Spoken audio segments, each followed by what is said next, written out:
Assalamualaikum warahmatullahi wabarakatuh. Perkenalkan, nama saya Malani Putri Handayani dengan NIM 171314220053. Yang terhormat kepada Pak Yatullah Misal Mustafi SE AKMA dan Bu Rohma Suyudati SE MAK selaku dosen mata kuliah Corporate Governance. Di sini saya akan menjelaskan mengenai analisis penerapan prinsip Corporate Governance di kantor Imigrasi Kelas 1 TPI Jakarta Timur. Yang pertama, saya akan membahas mengenai latar belakang. Di sini, corporate governance merupakan sistem pengelolaan organisasi yang bertujuan menciptakan transparansi, akuntabilitas, dan efektivitas yang sangat penting bagi instansi publik seperti kantor imigrasi kelas 1 TPI Jakarta Timur ini dalam memberikan pelayanan kepada masyarakat. Nah, sebagai unit strategis di bawah Kementerian Imigrasi dan Pemasyarakatan, kantor ini dituntut menerapkan prinsip-prinsip tata kelola yang baik seiring dengan reformasi birokrasi dan perubahan struktur kelembagaan pada tahun 2025. Nah, pembahasan ini berfokus pada analisis penerapan corporate governance di kantor imigrasi, lalu mengidentifikasi berbagai permasalahan serta memberikan rekomendasi perbaikan berdasarkan praktik terbaik dan regulasi yang berlaku. Ini guna mendorong peningkatan kualitas pelayanan publik dan menjadi acuan bagi instansi lainnya. Lalu di sini saya akan menjelaskan mengenai profil perusahaan. Di sini kantor imigrasi kelas 1 TP Jakarta Timur ini merupakan unit pelaksana teknis atau UPT strategis di bawah Kementerian Imigrasi dan Pemasyarakatan Republik Indonesia yang berperan vital dalam menjaga kedaulatan dan keamanan negara melalui pengelolaan lalu lintas keimigrasian.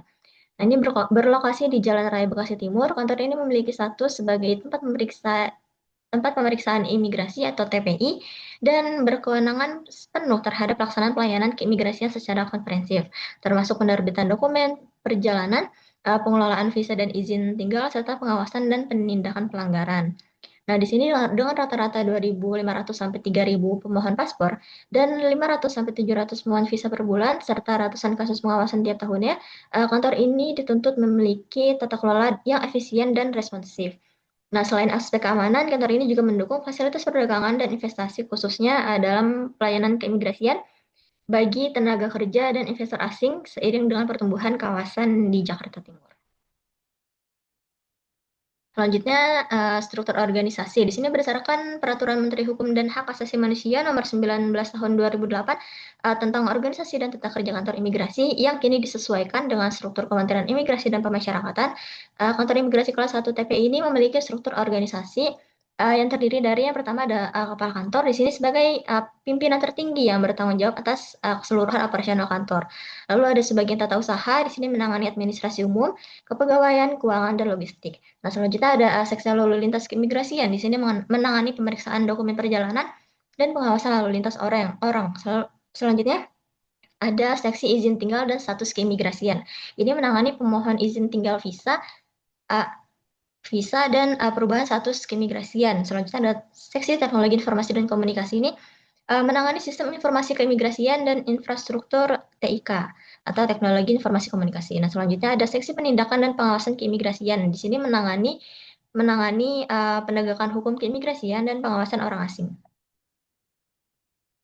Selanjutnya ada stakeholders. Nah, di sini di stakeholders internal ini terdiri dari Menteri Imigrasi dan Pemasyarakatan, struktur Direktur Jenderal Imigrasi, ada Kepala Kantor Wilayah Kementerian Imigrasi dan Pemasyarakatan di DKI Jakarta, lalu ada Kepala Kantor Imigrasi kelas 1 TP Jakarta Timur, lalu ada pegawai dan stafnya. Nah, selanjutnya ada stakeholder eksternal primer ini terdiri dari masyarakat dan pemohon layanan, warga negara asing, dan instansi pemerintah terkait.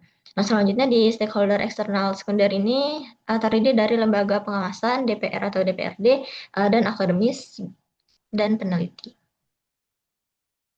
Di sini selanjutnya saya akan membahas mengenai analisis corporate governance berdasarkan prinsip OECD atau OECD ini Organisasi Kerjasama Ekonomi dan Pembangunan.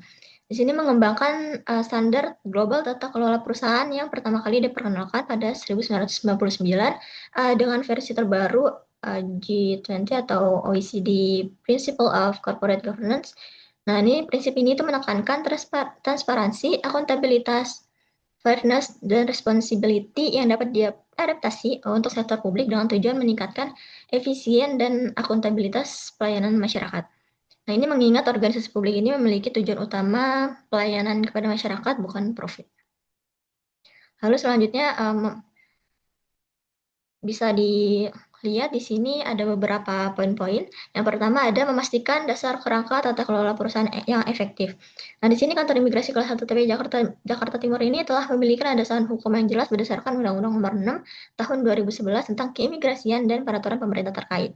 Nah, di sini struktur organisasi bertingkat ini memberikan kejelasan wewenang dan tanggung jawab. Sementara koordinasi antara bagian ini dilakukan melalui SOP. Nah, meskipun penerapan ini masih memerlukan perbaikan untuk efektivitas yang lebih optimal. Nah, selanjutnya ada hak dan perilaku yang adil terhadap pemegang saham. Di sini dalam konteks organisasi pemerintah ini, masyarakat ini berperan sebagai pemegang saham yang berkedaulat. Nah, kantor imigrasi ini telah berupaya memberikan pelayanan adil melalui sistem antrian online dan standar pelayanan yang sama untuk semua warga. Nah, sarana pengaduan ini tersedia melalui website, media sosial, dan kotak saran. Namun tindak lanjut terhadap pengaduan masyarakat ini masih perlu diperkuat untuk memastikan responsivitas dan perlindungan hak masyarakat ini sebagai penerima layanan. Lalu selanjutnya ada investor institusional, pasar saham, dan intermediari. Uh, ini di sini kantor imigrasi ini menjalin kerjasama dengan berbagai instansi seperti kepolisian, TNI, Kementerian Luar Negeri, dan lembaga internasional melalui koordinasi formal dan informal. Nah, pertukaran informasi dan data ini dilakukan sesuai aturan yang berlaku, namun masih menghadapi tantangan dalam integrasi sistem informasi antar lembaga yang perlu diperbaiki untuk meningkatkan efektivitas koordinasi. Selanjutnya ada peran pemangku kepentingan dalam tata kelola perusahaan. Nah, di sini kantor imigrasi ini telah mengadakan diskusi dengan masyarakat dalam pembuatan kebijakan dan melakukan pertemuan rutin dengan kelompok pengusaha serta pengguna layanan imigrasi. Namun keterlibatan stakeholder dalam pengambilan keputusan ini masih terbatas pada tahap konsultasi dan belum mencapai kolaborasi penuh. Nah, ini diperlukan mekanisme yang lebih sistematis untuk mendengarkan aspirasi semua pihak berkepentingan dalam penyusunan kebijakan operasional. Selanjutnya ada pengungkapan dan transparansi. Nah, di sini transparansi informasi ini telah dilaksanakan melalui website resmi yang memuat struktur organisasi, ada prosedur pelayanan, tarif, dan persyaratan layanan. Nah, laporan kinerja dan laporan keuangan ini dipublish secara berkala sesuai ketentuan keterbukaan informasi publik. Nah, sementara media sosial ini digunakan sebagai sarana komunikasi dan edukasi kepada masyarakat untuk meningkatkan transparansi organisasi. Selanjutnya ada tanggung jawab Dewan Direksi. Di sini kantor imigrasi kelas 1 TP Jakarta Timur ini memiliki tanggung jawab strategis dalam menentukan arah kebijakan operasional dan memastikan pencapaian target kinerja organisasi. Nah, di sini mekanisme pengambilan keputusan ini melibatkan rapat koordinasi internal dan konsultasi dengan atasan langsung.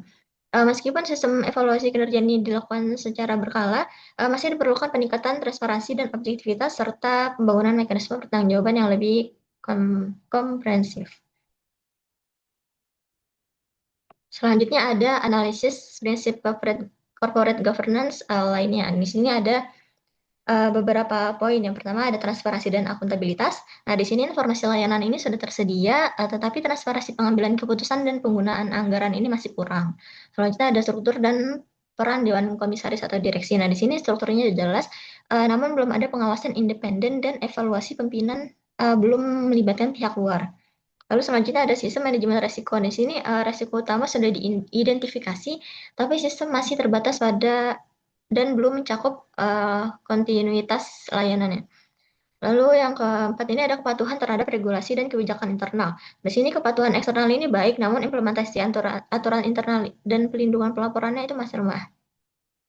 Selanjutnya ada mekanisme pengawasan dan pengendalian internal. Di sini pengawasan rutin dilakukan, namun pengendalian kualitas dan kepuasan publik ini masih perlu diperkuat. Selanjutnya ada identifikasi temuan permasalahan. Nah, di sini berdasarkan analisis dari penerapan prinsip OECD dan aspek tata kelola lainnya, ini ditemukan beberapa permasalahan utama dalam penerapan tata kelola yang baik di kantor imigrasi kelas 1 TPI Jakarta Timur. Nah, ini ada keterbatasan keterbukaan dan transparansi di sini walaupun informasi layanan sudah tersedia melalui website dan papan pengumuman itu, masyarakat ini masih sulit mengetahui bagaimana keputusan penting itu dibuat, terus bagaimana anggaran digunakan, dan bagaimana kinerja kantor itu dinilai. Lalu proses pengambilan keputusan ini belum transparansi. Nah, hasil audit ini tuh jarang diumumkan, dan informasi pembagian anggaran ini belum sepenuhnya terbuka. Lalu selanjutnya ada lemahnya sistem pengawasan dan akuntabilitas. Nah, di sini struktur organisasi yang bertingkat tanpa pengawasan independen itu membuat pengawasan internal menjadi lemah. Nah, semua keputusan berpusat kepada kepala kantor tanpa ada pihak yang bisa menyeimbangkan atau mengawasi secara langsung. Nah, evaluasi kinerja pimpinan ini hanya dilakukan oleh atasan tanpa masukan dari bawahan atau pihak luar sehingga bisa jadi tidak objektif. Lalu ada pengelolaan risiko yang belum sistematis. Nah, ini resiko belum dikelola dengan cara yang terencana. Nah, selama ini penanganan risiko ini cenderung dilakukan setelah masalah terjadi. Jadi belum ada sistem khusus yang menangani risiko operasional seperti ada gangguan layanan, penipuan, atau serangan terhadap data. Nah, sistem teknologi informasi ini juga masih rawan terhadap ancaman cyber dan belum ada rencana darurat jika terjadi gangguan besar. Selanjutnya ada keterbatasan partisipasi pemangku kepentingan.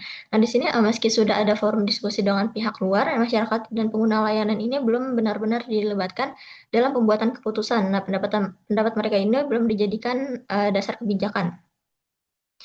Mekanisme untuk menampung saran dan kritik ini belum terstruktur dengan baik sehingga banyak masukan dari masyarakat yang tidak ditindaklanjuti. Selanjutnya ada rekomendasi perbaikannya. Nah, ini berdasarkan permasalahan yang tadi sudah ditemukan, ada beberapa saran perbaikan untuk meningkatkan tata kelola di kantor imigrasi kelas 1 TP Jakarta Timur. Nah, itu apa saja sih? Nah, ini ada peningkatan transparansi dan keterbukaan informasi. Nah, di sini kantor imigrasi ini sebaiknya membuat portal informasi publik yang lebih lengkap, berisi proses pengambilan keputusan, terus penggunaan dana anggarannya, dan hasil evaluasi kinerja yang diperbarui secara berkala. Nah, di sini laporan audit ini juga perlu dipubliskan secara rutin. Selain itu, sebelum membuat kebijakan besar, perlu ada forum konsultasi publik agar masyarakat bisa ikut memberi masukan. Lalu selanjutnya ada penguatan sistem pengawasan dan akuntabilitas. Di sini perlu dibentuk unit pengawasan internal yang bersifat independen dan melibatkan pihak luar seperti komite audit. Nah, penilaian kinerja pimpinan ini juga sebaiknya tidak hanya dari atasan, tetapi juga melibatkan pendapat dari bawahan dan masyarakat pengguna layanan. Nah, sistem pelaporan pelanggaran ini harus diperkuat dengan jaminan perlindungan untuk pelapor dan proses tindak lanjut yang jelas. Selanjutnya ada pengembangan sistem manajemen risiko terpadu. Di sini perlu dibentuk unit khusus untuk mengelola secara menyeluruh. Penilaian risikonya harus dilakukan secara berkala dan ada rencana mitigasi yang jelas. Dan keamanan sistem informasi juga harus diperkuat melalui audit rutin. Dan pelatihan bagi audit rutin dan pelatihan bagi pegawainya. Terus selain itu, pentingnya untuk menciptakan rencana darurat agar layanan tetap berjalan saat terjadi gangguan besar. Nah, yang terakhir ada peningkatan partisipasi pemangku kepentingan. Nah, di sini kantor imigrasi ini perlu membentuk forum bersama dengan melibatkan masyarakat, pengguna layanan, dan organisasi lain untuk ikut serta dalam pembuatan kebijakan. Lalu konsultasi publik ini perlu diadakan secara rutin dan terbuka. Dan mekanisme saran dan kritik ini perlu diperbaiki melalui survei kepuasan, diskusi kelompok, dan kanal digital sebagai uh, sarana agar suara masyarakat ini bisa benar-benar didengar dan ditindaklanjuti. Selanjutnya ada kesimpulannya.